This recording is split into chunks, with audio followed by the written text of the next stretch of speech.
On retrouve Renaud Lavoie maintenant à la mise en échec. Va te dire une affaire. C'est l'Halloween ou ça ne l'est pas, Jean-Charles? C'est l'Halloween en joie le vert. J'aurais dû me déguiser en Marines ce soir. Pour vrai, là. Ouais. C'est Mais un... oui, mais C'est des un... fois, c'est là où les professionnels, c'est là où les meilleurs ressortent, tu comprends? C'est ceux qui sont pas les meilleurs ont de la difficulté à naviguer dans l'eau chaude, comme on dit. OK. Demain, laquelle des deux équipes va naviguer en eau trouble? Le Canadien ou les Sénateurs? On dirait qu'il y a une coupe de compte ouvert demain soir. Là. Je m'attends pas à une grande foire d'empoigne. Le 2 points de classement est important. Mais si on a l'occasion de donner une bonne mise en échec, je pense que le petit cousin peut repasser une longue soirée. Mais ça. Aujourd'hui, du côté d'Ottawa, ce qu'on disait dans les points de presse, c'est que ce sont 2 points qui sont très importants pour les deux équipes. Tout le monde est d'accord avec ça. On n'a pas nécessairement embarqué, si tu veux, dans tout ce qui s'est passé lors du match à Québec. Rappelez-vous, dernière semaine de septembre, alors qu'on s'est retrouvé le dernier mardi de septembre avec du brouhaha, ou si vous voulez, du rififi. Bref, ça a brassé pas mal. D'ailleurs, je vois que dans le jingle de ma mise en échec, il y en a plusieurs images de ce qui s'est passé à Québec. Je ne sais pas si on peut les voir, justement, ces images, mais ça a été une rencontre, sans aucun doute, chaudement disputée, où pendant toute la soirée, ce sont deux équipes qui se sont vraiment pas aimées. Là. Tu sais, quand tu dis qu'Alex Carrier là, a été forcé ici là, de venir à la défense de son coéquipier, manger 2-3 taloches, on n'a pas vraiment apprécié du côté des Canadiens ce qui s'est passé sur cette séquence. C'est pourquoi, sur cette séquence, on a vu Harbour, entre autres, s'en prendre à un joueur des Sénateurs et Jayden Struble qui a fait la même chose. Ouais, la droite de l'année à date, là, je le répète. La droite de l'année. Ça l'a, Allons là. voir. Ouais. Allons voir Nick Cousins. Parce que Nick Cousins a fait quelque chose, selon moi, qui est digne d'une ligue de garage. Ouais. Et là, j'insiste sur le R du garage à son meilleur. Là, ça, c'est un slashing qui aurait dû mériter une suspension et non une simple amende. Mais évidemment, on sait ce que c'est. Ça reste que, n'oubliez pas une chose. Là, les gens vont dire, oui, mais pourquoi Nick Cousins s'est pas fait brasser après?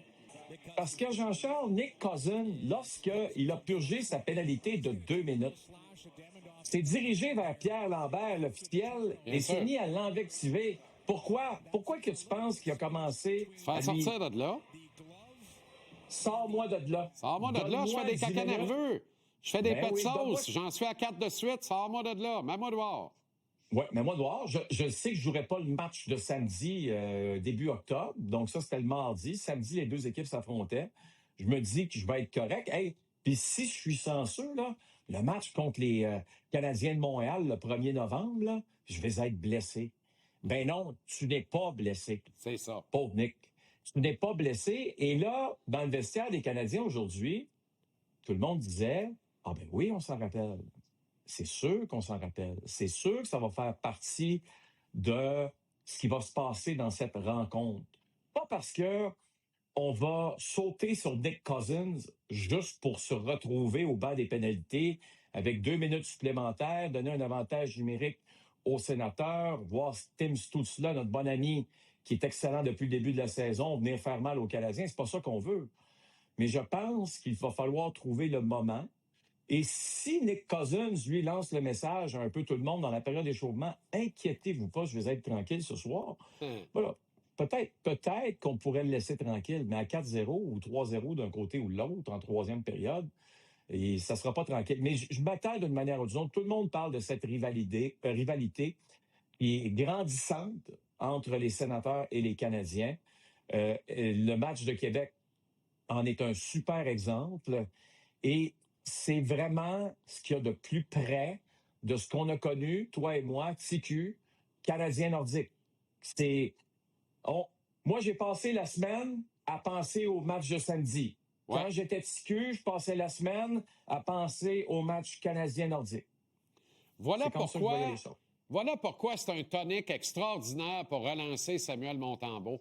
Parce que ça va être cohérent puis droit devant lui. Ça sera pas n'importe quoi demain soir. Non. Ça va jouer une game de hockey comme la game de hockey doit être jouée. Sam a juste à être sharp, correct en arrière, agressif, ça pointe des pieds plutôt que ses talons, au top de son cercle, carré à rondelle, puis il est reparti dans une cause gagnante. C'est ce que je pense. En attendant, il laisse rien au hasard.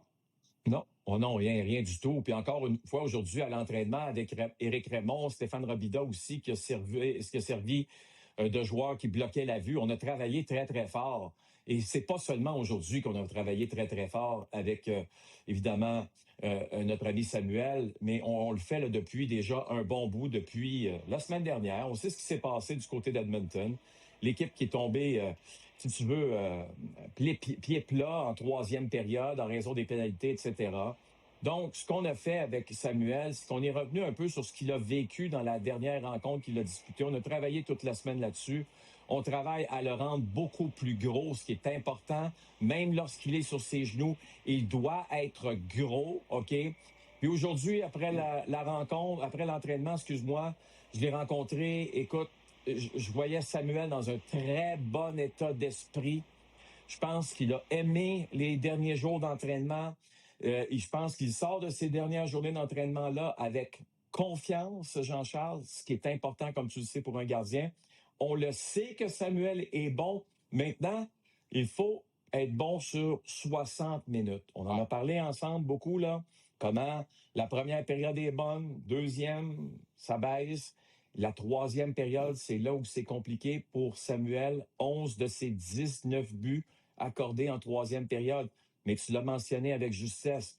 Demain, tout le monde, pas besoin de Red Bull avant le match demain, là. Ben non. Pas du tout. Ben non. Le Red Bull, il va être dans tes veines. Ça a été 2 grosses journées de pratique pour l'équipe. Ouais. C'est une formation qui est prête à affronter ses rivaux demain. Oui, puis les petits gars sont excités. À 22 ans, là, tu sais, t'es parti sur la route, tu reviens, tu retrouves ta douce, t'es content, mais après, tu veux surtout retrouver la game. Tu veux jouer à la game. Tu veux aller jouer à la game. Ces gars-là veulent jouer tous les jours. Fait 4 jours qu'ils n'ont pas joué. Tout le monde est affamé. Ça va être parfait. Je te le dis. Demain, c'est parfait. Puis, tu sais, le pouvoir de Montréal, des fois, ça se retourne contre un joueur. Demain, là, le public qui va être là, au premier arrêt de Sam, on applaudit. Première mitaine qui sort ou l'élongation de la laine, un save au bout de du patin, on se lève, on l'applaudit. Premier commercial break, ça se fait sur un arrêt mirobolant. Standing ovation, let's go. On lui donne de la force, comme Martin va lui en donner. Juste une petite tape avant la game. J'ai confiance en toi, moi. Hey, ça va être extraordinaire. Puis c'est quoi la beauté? C'est la grand-messe ce samedi, c'est à notre antenne. À demain, Renaud, on vous regarde avec grand intérêt. Salut Jean-Charles, bonne soirée et bon week-end à toi. Salut.